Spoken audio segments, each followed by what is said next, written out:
Pinangunahan din mismo ni Pangulong Ferdinand R. Marcos Jr. ang paglulunsad ng programang Sa Bagong Pilipinas, Bawat Bayan Makikinabang sa Cotabato at South Cotabato kung saan inaasang daan-daang barangay ang makikinabang. Yan ang ulat ni JC Aliponga ng PTV Davao. Libo-libong residente sa Region 12 ang makikinabang sa paglulunsad ng programang Sa Bagong Pilipinas, Bawat Bayan Makikinabang. Isang inisyatibo ng national government na naglalayong direktang maghatid ng tulong at suporta sa mga lokal na pamahalaan at mga barangay na pinangunahan mismo ni Pangulong Ferdinand R. Marcos Jr. Ginanap ang nasabing programa sa South Cotabato Gymnasium and Cultural Center sa Barangay Zone 1, Coronadal City ngayong Huwebes, Hunyo 25. Sa ilalim ng programa, 418 barangay sa Cotabato Province at 200 barangay sa South Cotabato ang makakatanggap ng 200,000 pesos bawat isa mula sa Social Civic Project Fund. Ang nasabing pondo ay bahagi ng Local Government Support Fund o LGSF na nagsisilbing paraan ng pamahalaang nasyonal upang masuportahan ang mga proyekto at programa ng mga lokal na pamahalaan. Sa 200,000 na pondo, 100,000 ang ilalaan para sa scholarship assistance ng mga kwalipikadong kapuspalad subalit masisipag na estudyante, lalo na ang mga nasa huling taon sa kolehiyo. Samantala, ang natitirang 100,000 ay gagamitin para sa mga proyekto ng barangay at pagbili ng mga kagamitang kailangan tulad ng computer, printer at mga kagamitan para sa seguridad na makakatulong sa pagbibigay ng mas maayos na serbisyo sa komunidad. Yung sa LGSF at saka para sa mga barangay, ang tawag po natin diyan ay Socio-Civic Development Program, SCDF.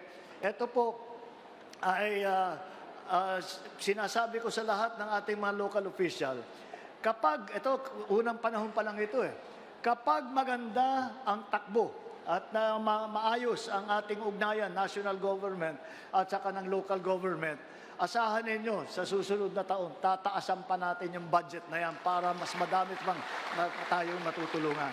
Isa sa mga barangay na nakatanggap ng pondo ay ang Barangay Liberty sa bayan ng Tampakan, South Cotabato.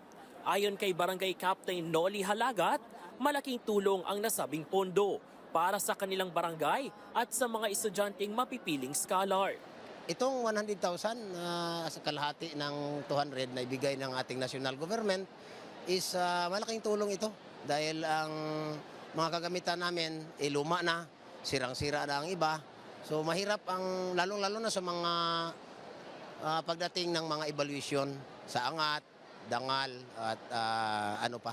Samantala, isa rin sa mga scholar ng programa, si Jenny, isang fourth-year college student mula sa Barangay Avancenia, Coronadal City. Lubos ang kanyang pasasalamat dahil napili siya bilang isa sa mga scholar sa programa. Makakatulong rin ang nasabing ayuda sa kanilang mga pang-araw-araw na gastusin at sa kanyang mga pangangailangan sa pag-aaral hanggang siya ay makapagtapos. Very helpful siya, especially sa amin na mga fourth year student because kahit makatulong lang man siya na magbayad sa mga tuition namin, especially sa mga everyday na gastusin. Formal na tinanggap ang pondo mula sa pamahalaang nasyonal ng mga opisyal ng Cotabato Province at South Cotabato. Umabot sa 96 million ang pondong ipinagkaloob para sa Cotabato Province. Samantala, 40 million naman ang inilaan para sa South Cotabato. Ito yung unang pagkakataon na kung saan direktang ibinaba mula sa national government papunta sa provincial government at ang provincial government ng South Cotabato ay pinagmamalaki natin na nakatanggap tayo ng 244 million galing sa Local Government Support Fund. Ayon sa pamahalaan, Magpapatuloy ang programang Sa Bagong Pilipinas, Bawat Bayan Makikinabang, hanggang sa bawat barangay sa buong bansa ay makakatanggap ng pondo at suporta mula sa pamahalaang nasyonal. Inaasahan sa pamamagitan ng Local Government Support Fund, mas mapaunlad pa ang proyekto ng mga barangay at mas maraming kabataan ang matulungan sa pamamagitan ng scholarship program. Mula dito sa Davao City, JC Aliponga para sa Bayan.